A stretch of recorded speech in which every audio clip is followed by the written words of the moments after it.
This is part 2 of our key signature lesson for violin, where the goal of the lesson will be to draw 2 different staves with a treble clef drawn correctly on each, and then a key signature for D major on one, where we have an F sharp and a C sharp, and a key signature for F major on the other with a B flat written on the middle line for B. After that, I'd like you to write an explanation of how these key signatures affect all of the notes of the piece, and also how accidentals work. In part 1, we learned how to draw sharps, flats, and naturals. We learned which direction they move notes by a half step, and we learned how to draw them on the staff. And so the sharps raised notes by a half step, the flats lowered notes by a half step, the naturals can move notes either way depending on what they're canceling, either a flat or a sharp. And we learned that the middle portion of each one of these takes on the name of a line or a space that it's placed, where this would be an F sharp because it's on that top line. This would be a B flat because it's on that middle line. The middle line is B, so now that flat becomes a B. And then this natural is on that B line, which would have canceled out that flat, or it can cancel a sharp as well.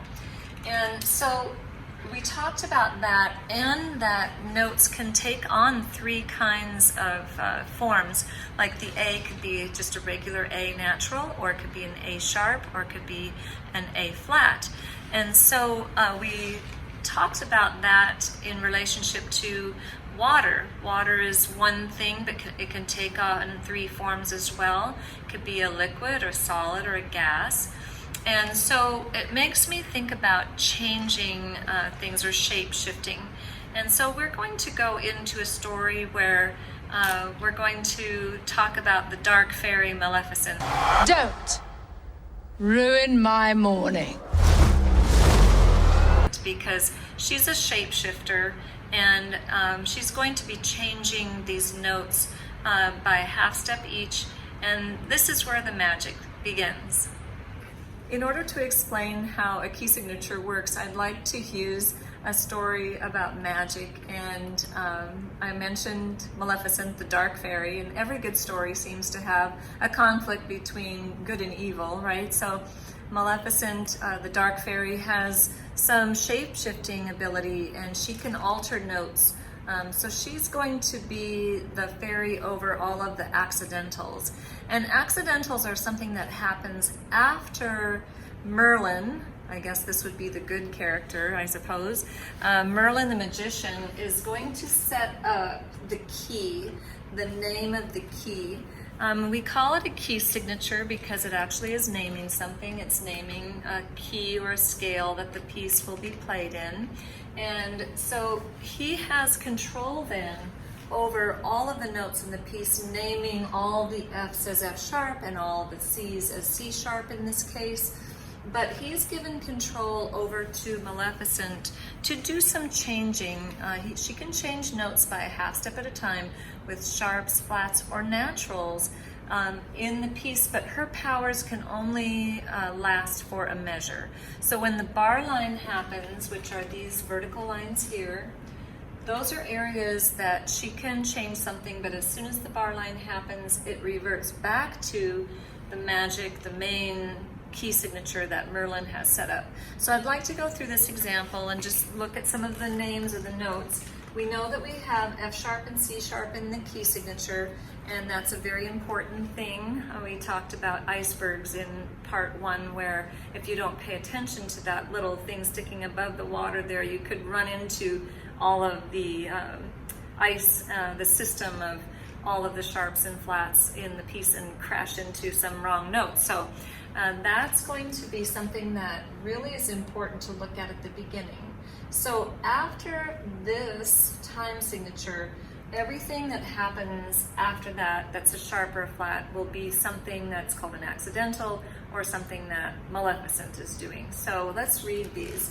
We've got a D, we have an E, and then we have an F sharp, because the sharp sign is already been determined by Merlin to be sharped in the key signature. So we must say F sharp here. We have to play F sharp by moving the finger up.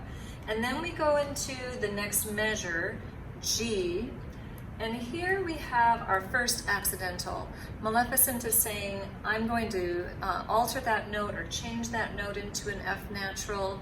It kind of cancels out what Merlin said, and it's an F natural, at least until the end of the measure. The next note is an E, and here we have F again. And because this power, or this magical spell, lasts until this bar line, it is still F natural. But as soon as we cross this boundary here, it reverts back to what Merlin said, F sharp at this point. So then we would be moving the finger again from F natural up to F sharp. Then we have a G, and now she has used a flat this time to lower the A down from an open A down to a low fourth or a high three for A flat here, so that would be very important to know. And then we go to a G, but after this bar line, her magical power or spell has broken, and now it goes back to what Merlin has determined. There's nothing happening to A, so it goes back to either an open A or a high fourth finger. Then we go back to F sharp at this point.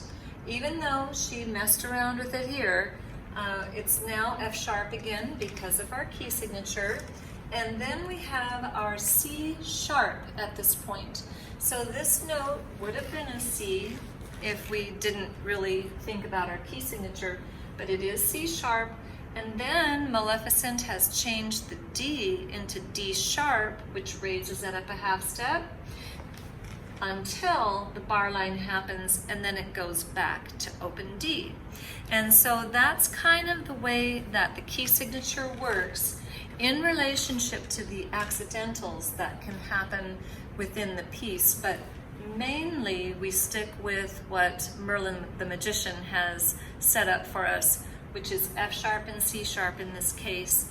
And after the time signature happens, then it's kind of open for the shifting around that Maleficent might do.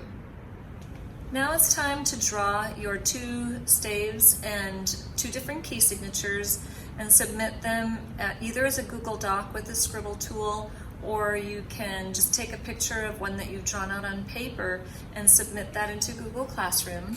And the key signatures that we'll need are for the key of D. There we've got our staff, and we'll draw our clef sign.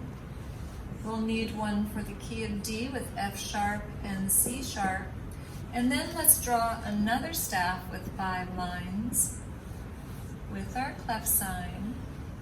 And this one we're going to use the key signature for the key of F, which has a B flat, which will be on that middle line.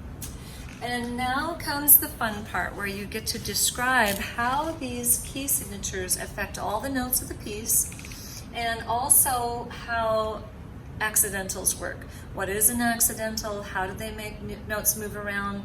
And you can use concepts from the magical story that we use. You don't need to, but it might help you understand. I'm hoping it did, how that whole system works. So this doesn't become your iceberg where you ignore this little thing at the beginning and run into some wrong notes. So this has, I think, been a very important step in your music reading process, and I'm really looking forward to making magical music with